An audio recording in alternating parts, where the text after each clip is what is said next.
Earned பட்டு இங்க அம்மா போன் வச்சிருக்கேன் பாரு. இப்போ வாங்கிப்பான். ஏண்டு பட்டு இல்ல இல்ல இல்ல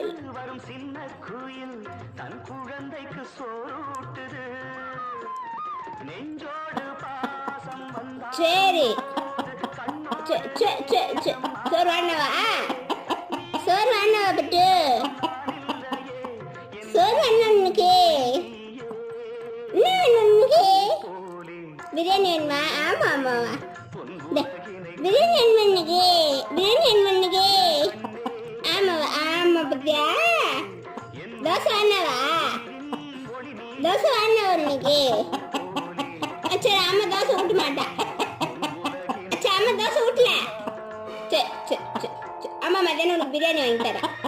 சரிடம்மா சரி